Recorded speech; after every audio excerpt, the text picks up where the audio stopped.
Hey there, good evening, and welcome to Prog Monster. My name is Murph. I am the host of this show, a show dedicated to progressive rock, heavy metal, hard rock, and other rock genre.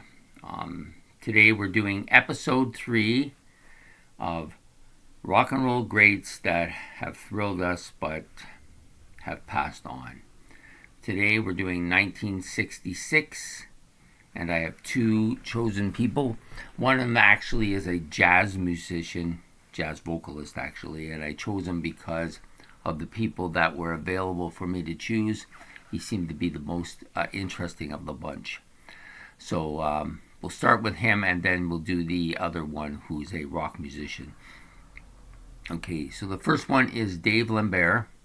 There's actually a couple of different Dave Lamberts, but this is the one that died in 1966, American jazz vocalist.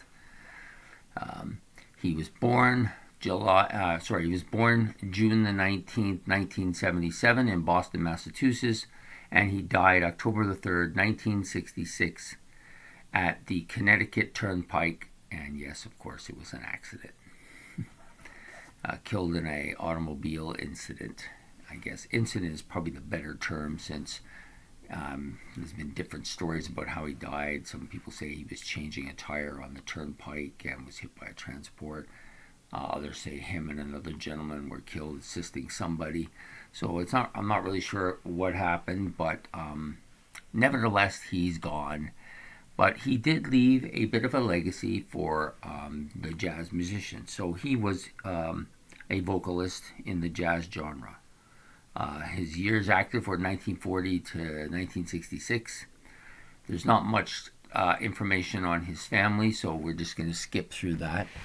And his notable music success was with a band of which he was a member of a threesome called Dave Lambert, Hendrix, and Ross.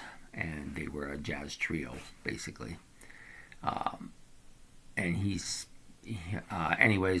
did start out originally when he was young with Gene Krupa, which is a fairly notable person.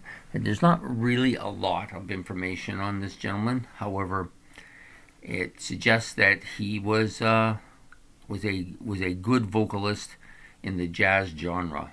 I'm not really sure how this relates to rock, but I feel like jazz and jazz fusion especially have a fair bit of impact in the rock genre, at least the more modern stuff anyways. And so I wanted to give some kind of attention to this connection, right? And this guy seemed like the best guy to do that with. Some of the other people I really wasn't sure about their stuff and didn't really seem to be too interesting, but I found this guy a little bit interesting. He was a bit of a noted kind of helper of people, so this eventually cost him his life, I think. However, he and Hendrix and Ross were a trio until 1964.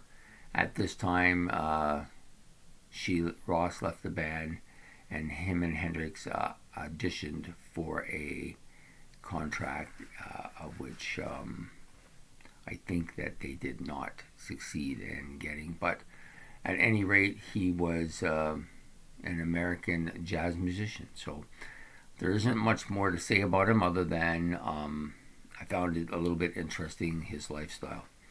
So the other guy is much more interesting, so I've left more of the time for this episode to him, and that will be Bobby Fuller. So I'm just going to move my notes out of the way for Lambert, and we're going to get to Bobby Fuller. Okay, so Bobby Fuller was a rock musician that basically came from the 1950s. Okay, so he was born on October the 22nd, 1942 in Baytown, Texas, and he died July the 16th, 1966 in Los Angeles, California. He was a rock and pop star, or I don't know if star is probably appropriate here, but he definitely was a rock and pop musician. He was a vocalist, guitar, did play some piano and drums as well. His years active 1958 to his death in 1966. Parents Eva Lorraine Barrett Fuller, and father was Lawson Fuller. He did have 3 siblings: Jack, his half-brother, older brother, and him, and then his younger brother Randy, who also played in the Bobby Fuller 4, which was the name of the band. So his musical successes included the Bobby Fuller 4 and with his brother Randy, and then the Shindigs. So he was hugely impacted by Elvis Presley, which captivated him and pretty much dominated his early life. He heard Elvis Presley and just was this what he wanted to do. His style, of course, ironically, wasn't much like Elvis Presley, but was more like Buddy Holly was the one that he kind of emulated a bit. His band was signed to a record label when, it was signed to a record label, and they had one really fairly big hit, which was a song that they took from a band called the Crickets, which was called I Fought the Law, which I assume is I Fought the Law, and the law won, Anyways, that was their big hit in 1964. The most notable thing about him is, other than his hit, which reached number 10 on the charts, was his death. He died and was found on the side of the road, and the coroner said that his death was, there was no beatings or anything like that. He just died, and then the circumstances, though, were kind of funny because they were ironically very similar to Sam Cooke, who I did a video earlier this week on. And they're actually noted that they said that these were similar deaths. They were never really, they were a bit mysterious. Nobody really knows. There's a feeling that he might have been murdered. They're not 100% sure.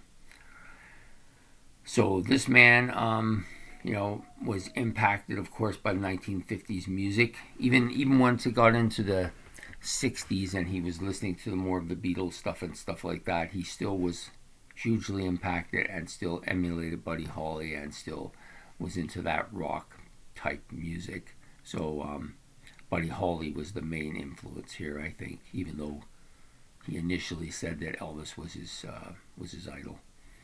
So there you have it. Oh, and his brother Randy, of course, I already mentioned, also played in the same band with him as well.